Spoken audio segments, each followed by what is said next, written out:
Sorry for coming in hard right off the bat with GoPro footage. I'm not crazy about it either, but I just wanted to introduce this scene to you.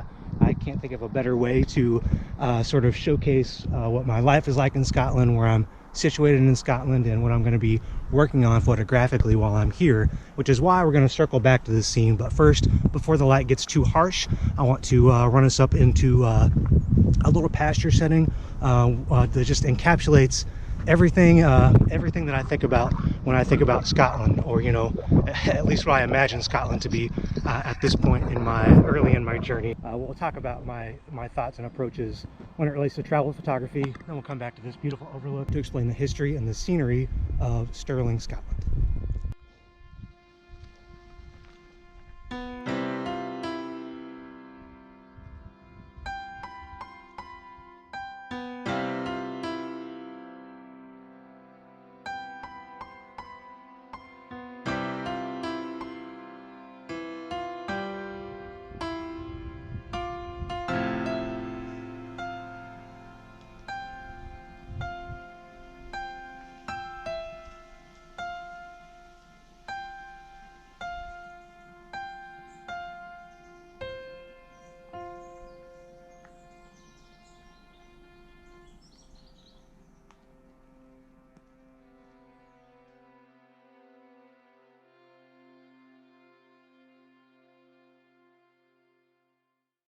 Well, unfortunately, I don't think the wind is going to give me the opportunity to make a photograph here this morning. It's not only the grasses that might make an interesting photograph if it were only the grasses, but also the leaves of the tree, which is the central focal subject of the image that I'd like to capture here, and the branches. So there's just really not an opportunity. So I might have stood around and waited to see if the weather changed, but today's actually my first day of classes, so I've only given myself so much time to work on the photography this morning. So the purpose of identifying this photo subject and the advantage of its proximity is that I can return when the conditions are ideal, and if they change on a day like they do today, no big deal. Come back later, try it again.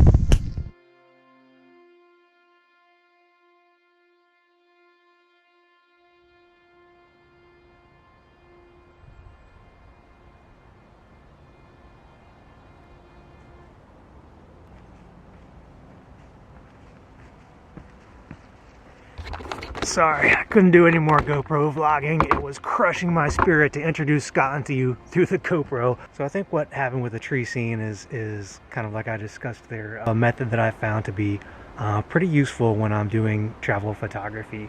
And that's to sort of identify strong photo subjects that are really close to my stay.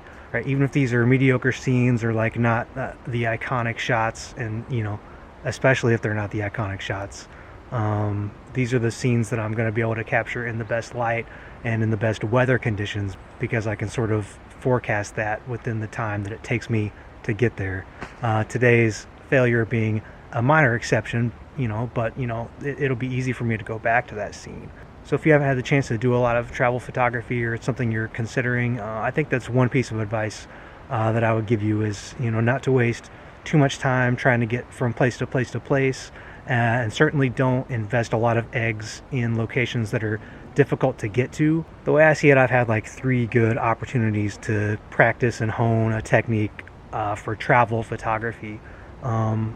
First is when I was a lot younger, and I just sort of severed a lot of ties and set off on my motorcycle, and I was basically homeless, and I did this for a few summers in my early to mid 20s, just exploring around the United States on my motorcycle, and that's actually where I first really got interested in landscape photography. You can read more about that on the portfolio section of my website if you want to see more about that. And then later I got some international travel opportunities when I joined the Navy. So international travel is kind of has its own oddities with trying to figure out the culture, especially if there are language barriers, figuring out how to get around and get basic information and basic supplies, right? Those are all extra hurdles in the way of some goal you may have of making photographs. And I got a healthy dose of experience overcoming all those hurdles traveling around Asia in the Navy.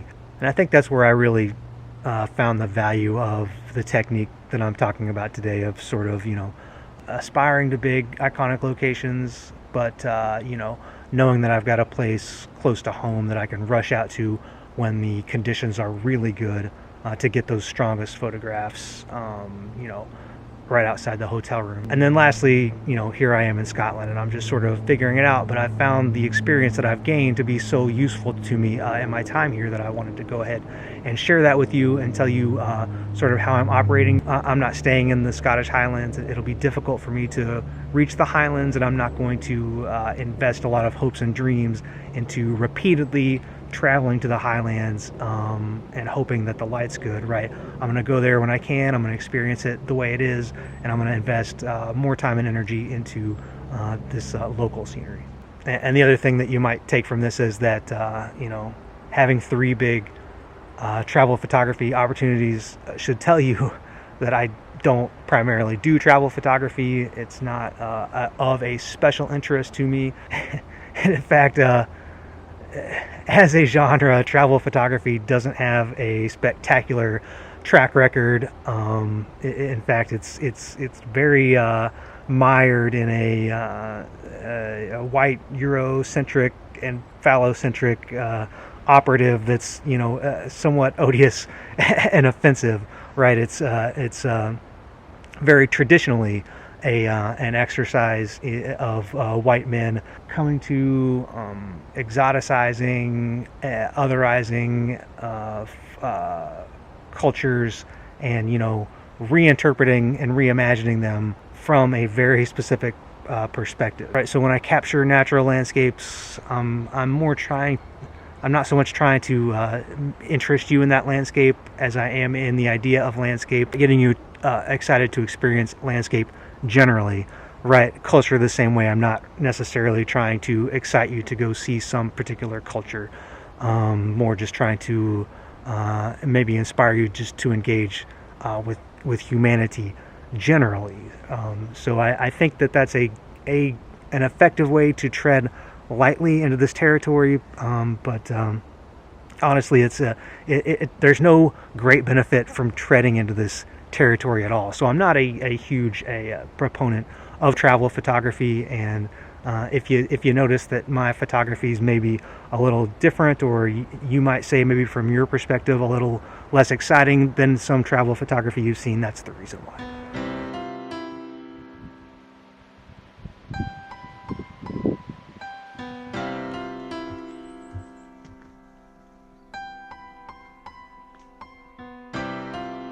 I have recorded a couple other videos at the Trossachs National Park, so those will be coming out later, but I wanted to do this video to sort of introduce you to more like what my daily life is here in Scotland.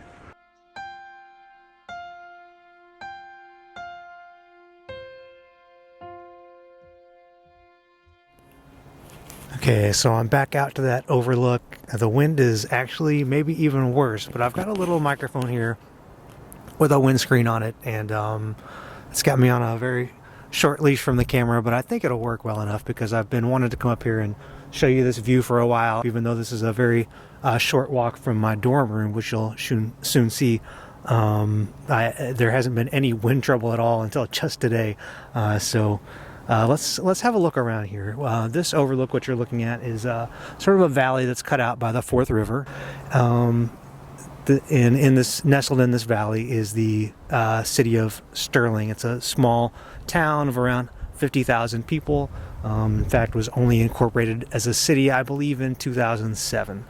Stirling calls itself the gateway to the Highlands, and while I feel like a lot of towns and communities in central Scotland could make a claim like that, I think there's good reason for Stirling to consider itself as the gateway to the Highlands, and I'll talk about why that is, particularly relating to not just the lay of the land, but the history of Stirling. Before we get into that, I'll preface that I'm not living in Stirling because I selected it. Because of its history. A lot of that I didn't realize until I came here. Stirling has an affiliation with my host university in Indiana, They have a relationship that makes the credit transfer and the finances a little more simplified. And so when I was choosing from universities, this was one of 2 in the UK and the only one in Scotland, and that's why I'm in Stirling. So again, this overlook is a view that I can enjoy very easily. It's a 15-minute hike or maybe a 10-minute trail run from a trail that leads directly from my dorm room. There's a lake on the campus called A3 Loch,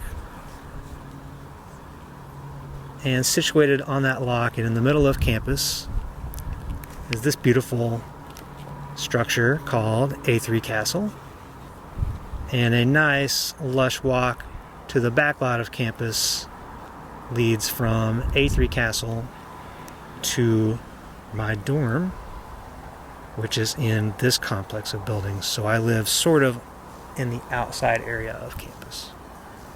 Just across the road, there's this really gorgeous old church situated on this farmland. And this church is called Logie Kirk. And then as we come up to this hill, at the top of it, there's this enormous monument supervising this view through the valley. And this monument is called the National Wallace Monument. And it is the monument that's erected in the memory of William Wallace, aka Braveheart, the character Mel Gibson portrayed. Good morning. I think so, yeah.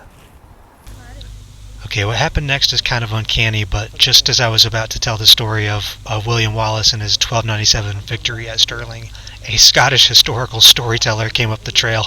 So, of course, I instead asked him to tell you the story, and so please enjoy this presentation from Norrie Hope. I'll tell you more about him after his story. So, Stirling was always known as the clasp that joined the lowlands to the Highlands, really. So you've got a perfect location, really, to be here. This is the best place to be. What I was talking about was how it's sort of like how its location here sort of helped William Wallace with his 1297 victory, and we're talking about the... Would you agree with that? Does that sound right? Because of this sort of... Abbey Craig. Right, the Abbey Craig there where Wallace Monument is. Yes. That's where the Scottish troops were. Okay? And it's the perfect vantage point. Now, the only reason they gathered there is because they knew that the English troops would have to come through Stirling, because there was no way north apart from over Stirling Bridge. That's a much newer bridge. That bridge down there, have you seen it, the old bridge down there? That's only 500 years old. The actual bridge we do know is just up the water from the bridge you see down there. And the foundations for that bridge has been found. But the reason Wallace and his men pitched up here is because they knew that the English would have to come, if they were heading north of Scotland, they'd have to come through here, because the only way north was over Stirling Bridge. So they knew that, and that's why they sat up there, just on that hill, and that's why the monument's there. You'd have to look at that, and the Abbey Craig it might not have been the trees you can see there. The vantage point would have been just exceptional. Yeah. And what happens then is, well, they knew that the English would bottleneck there. There was all kind of negotiators came across to try and say, you don't want to fight us, we're going to do you in, we're going to kill you all, but that never came to nothing because Wallace was going to stand firm. But there's a really important part, because you've obviously seen the film Braveheart, I take it, yeah? Yes, a couple times. Yeah, Mel Gibson. Yeah.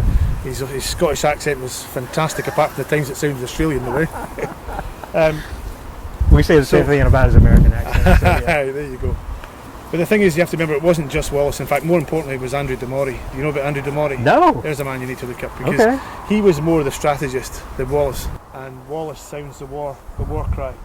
They come off the Abbey Craig, full pelt. You've got these hairy-ass Scots coming running towards the English along that causeway, screaming, you know, absolutely going banzai. The English do what anybody would do. They panicked and came off that causeway onto that wet, boggy land. But that's the land that Scots, that's what they were brought up on. They knew how to negotiate that land. So they started picking off the English one at a time. Yeah. The knights, they come off the causeway, their horses are down because they hit all this wet land. So they were easily picked off. And that was the start of it, really. That was where, all of a sudden, the English were sent home to think again. Yeah. The famous song. I don't know if you know the famous song. Yeah. Send them back to think again. Ah, yeah. You come on my tour, I'll tell you more all about Scottish Oh my gosh. Heartland Travel. Heartland Travel. And what was your name? I'm Norrie. Norrie. Heartland Travel Tours of Scotland. Thank you for talking to setting my facts straight and Yeah. My name's Matt. Matt. Yeah, Matt Ramsey.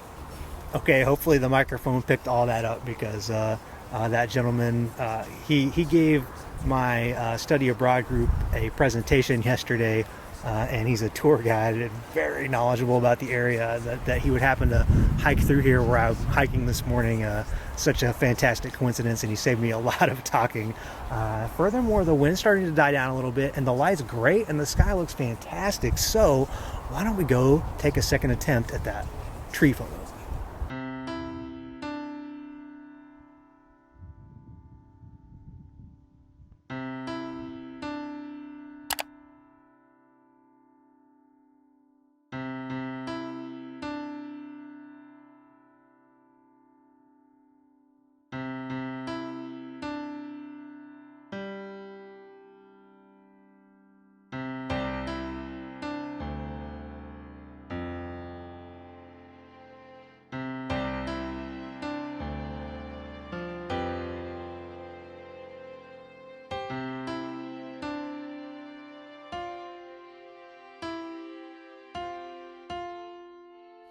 Well, it's not totally windless now, but it's fine. It's very bright, and that means I can get some fast shutter speeds with no problem. Earlier when I was out here, I could tell from my GoPro, I was metering for like ISO 1600, 3200 to get a good fast exposure based on how fast everything was blowing around, so didn't even bother breaking out the camera.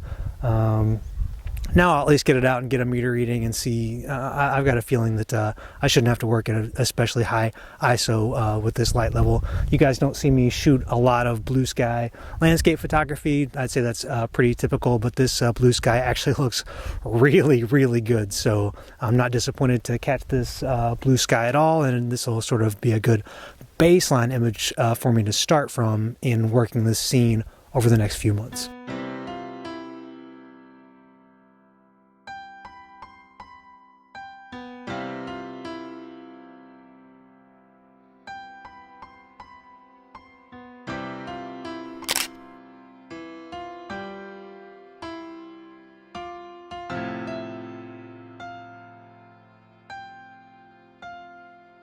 I'm going to capture the photo from a few different places, and then I'll show you all of them, and maybe you guys can give me some feedback on what you like best.